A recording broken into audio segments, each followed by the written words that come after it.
Roger Ebert, the late movie critic, once infamously said this quote: "To my knowledge, no one in or out of the field has ever been able to cite a game worthy of comparison with the great dramatists, poets, filmmakers, novelists, and composers. That a game can aspire to artistic importance as a visual experience, I accept. But for most gamers, video games represent a loss of those precious hours we have available to make ourselves more cultured, civilized, and empathetic." He also said that video games do not explore the meaning of being human as other art forms do.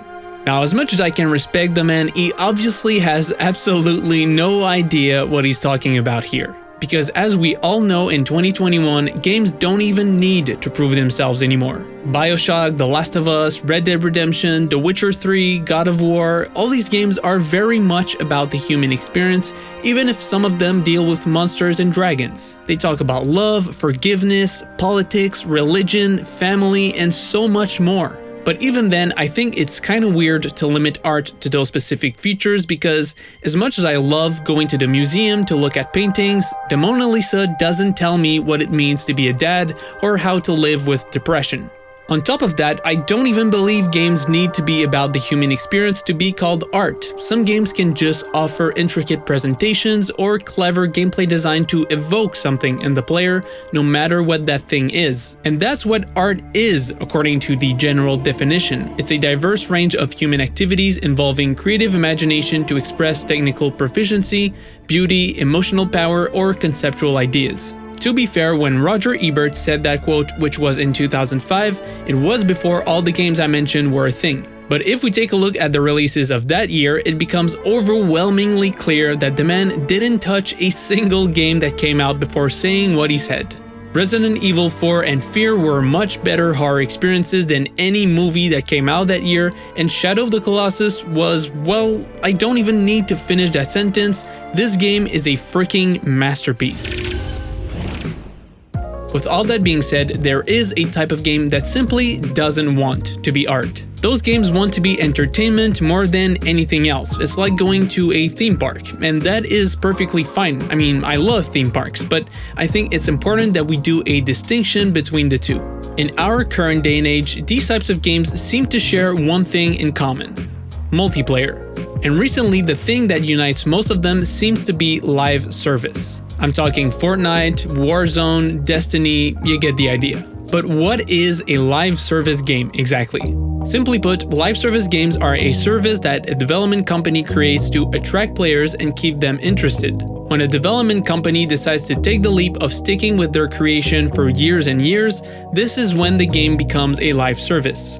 Making a successful live service game requires content, updates, and a player base that is willing to stick around. These games don't just stay in place, they evolve over time. Sometimes they end up being vastly different than what they were when they started.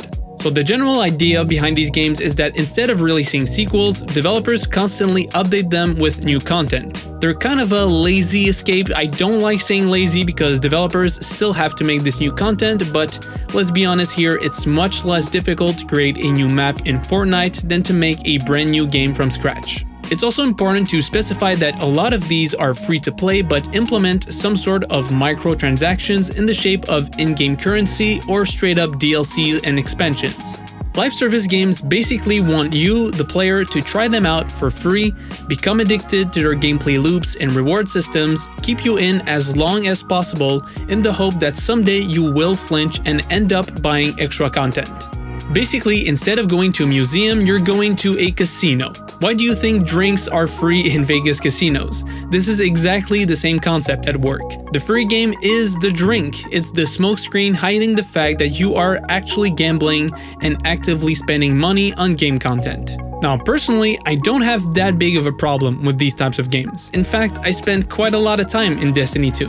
It wasn't a life-changing experience like Half-Life 2, for instance, but sometimes you don't need The Godfather, you just want Fast and Furious, and that's fine. I know live service games are pretty much the most popular games out there right now, and I fully respect everyone enjoying them. But recently there's been a couple of news and rumors that I found a little bit alarming. I'm talking about Assassin's Creed going live service with Infinity and Grand Theft Auto 6 apparently featuring an evolving map similar to what Fortnite is doing. Not gonna lie, this makes me worried. The main reason is simply because Assassin's Creed and GTA have been pillars of narrative-driven open-world single-player games for years now. These two series are behind some of the most important games of all time and definitely helped gaming earn the respect it deserves, at least in my opinion. Say what you want about Assassin's Creed, but the early days of this franchise were praised for their ambitious game design, visuals, and narratives, and offered an overarching plot that had me hooked for 5 years straight. And to see it embrace live service makes me worried that we might never see a new game as artistically powerful as the originals. Same thing with Grand Theft Auto. And look, it's one thing to see new games embrace that format, but seeing established franchises potentially ditch artistic integrity for profit is scary. Because this would mean smaller stories delivered on a more regular basis in order to generate more money with fewer development costs. And honestly, I don't remember any masterpiece being created with that particular mindset. I'm not saying that a game is doomed if it becomes live service, I just believe that this approach reveals where a company's focus truly is. And it's okay to make money, don't get me wrong, I just think it highlights a tendency in the gaming world that I'm not the biggest fan of. But as with all things in life, let's not judge too quickly. So far we know very little about these two games. Apparently, Infinity will be a platform that will connect different games together and that will grow over time. I don't know if you remember that fake menu screen in Assassin's Creed Unity, but if Infinity looks anything like this, there's still hope for smaller but well-crafted narrative experiences delivered on a single online platform. Because remember, live service doesn't mean multiplayer only. And in the case of GTA 6, an evolving map could be a very interesting feature in the context of a narrative game. We'll see. I would be more than happy to see these big gaming companies use live service as a way to expand on their artistic intentions and not just a way to get more cash out of our wallets. Both of these games could end up being absolutely amazing, and I wish the teams and developers success in whatever they're working on. But please, I simply don't want to see all our favorite franchises turn into lifeless money-making machines. I'm curious to know what are your thoughts on the matter. Do you love it? Do you hate it? Tell me in the comments down below.